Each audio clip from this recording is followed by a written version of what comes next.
Hello, this might be a fun one today. I'm going to tell you why you should not sign a residential listing agreement with a realtor in California, given the way they're normally written.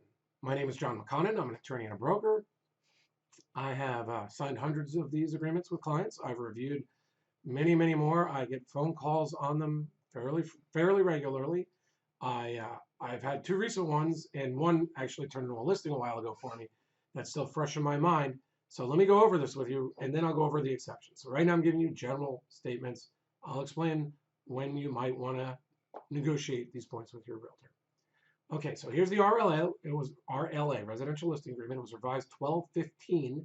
That's very recently, and hopefully I can pull up the some insight onto that too, because it came up when I called Carr's legal department on it. I'm not saying I caused it, but it was an issue that came up for me too.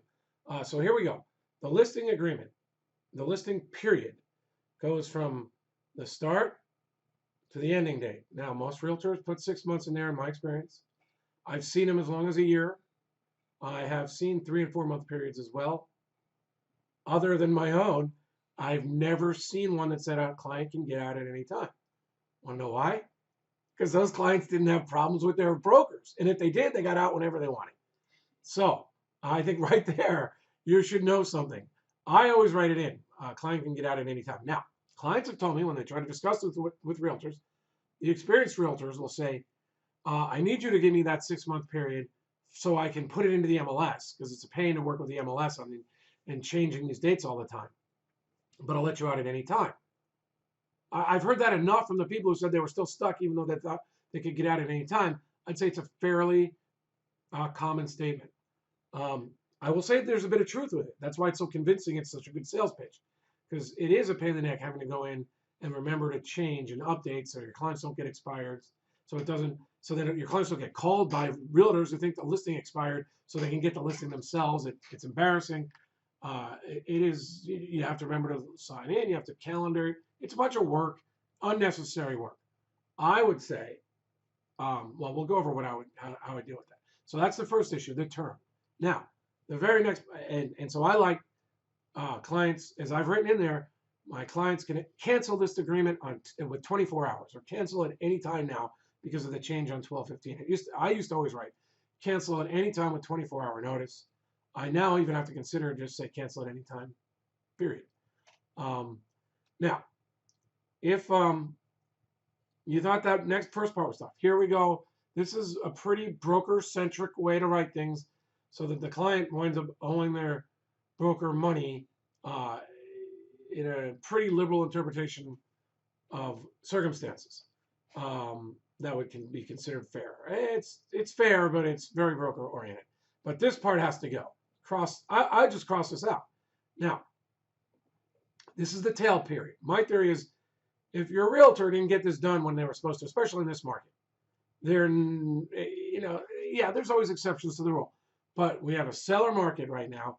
There's lots of buyers. If they do proper marketing, or let's say maybe it's a luxury home and it's just way out of the market. Okay, fine. But the point is, your realtor really should be able to sell this home. In fact, when they're taking a listing in Southern California, they're sure they're going to sell the home unless there's something really wrong with the home, or it's a really unique property, or there's an area where there's just no buyers, which isn't very common. Most Southern California realtors know a listing agreement gets sold. Now, can they mess it up? Yes. Very poor communication. I've noticed a big problem when there's multiple offers. Many realtors don't know how to handle them. Their brokers want to handle them at one at a time. The clients want them to get the highest and best and jack everybody up. And they don't communicate why. That's sometimes not the best strategy. They don't explain to the buyer's realtors that this is what the plan is, that maybe one more offer will work. They just don't have the skills to give out the idea because they're actually concerned that they're going to commit malpractice or they're going to create liability upon themselves or their clients. So multiple offers became a major problem.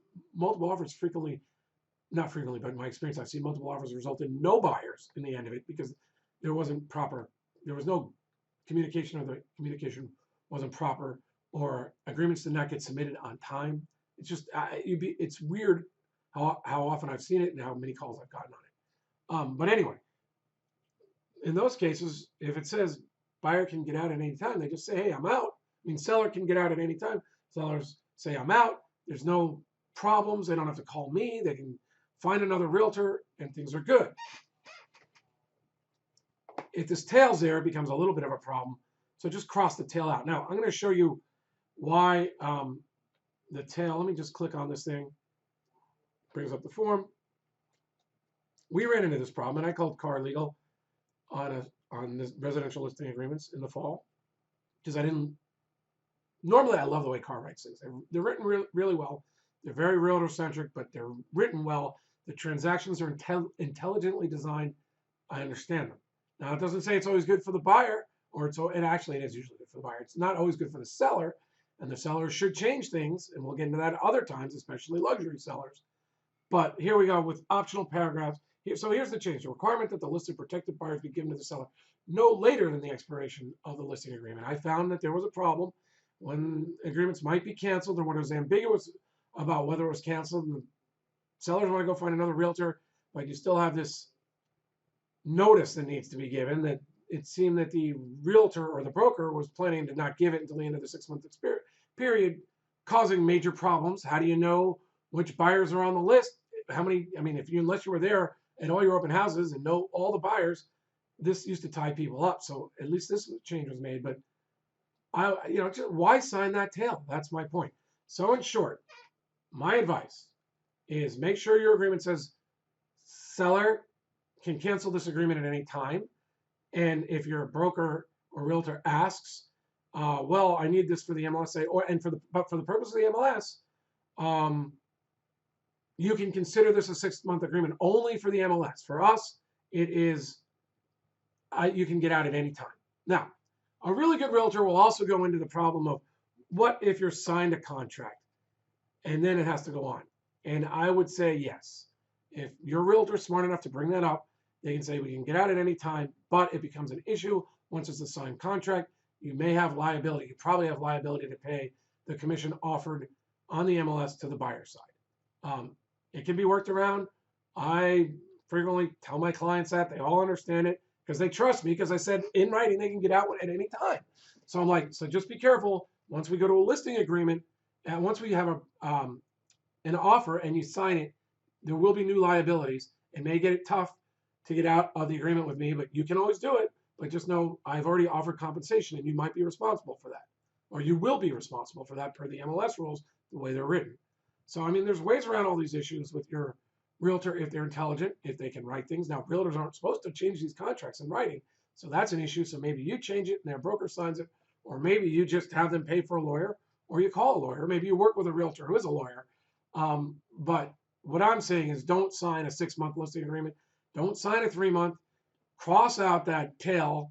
In a seller's market, it's still fair for almost every realtor except for luxury. If your realtor is going to put out money, $5, $10, $15, $20,000 to have your home appear, let's say they get a big color page in a glossy magazine, like a high-end luxury living magazine, I can see why they'd want 6 months to a year to sell. And then in those cases, give me a call, because you're already dealing with big numbers. You write a clause in there that says, or, I can get out at any time if I pay your expenses. And then you figure out how the expenses are quantified or presented or the timely manner. It could be a 15-minute conversation and then memorialized in writing. It's not a big deal, but I believe sellers should have flexibility to get out at any time, whenever they want. John McConnin, my website's favoriterealestate.com. Thanks for listening. Give me a call if you have any questions. I'm happy, it comes up too often. Don't sign one of these things until you're comfortable with the terms. Not what the realtor tells you. You need to be comfortable. Thanks.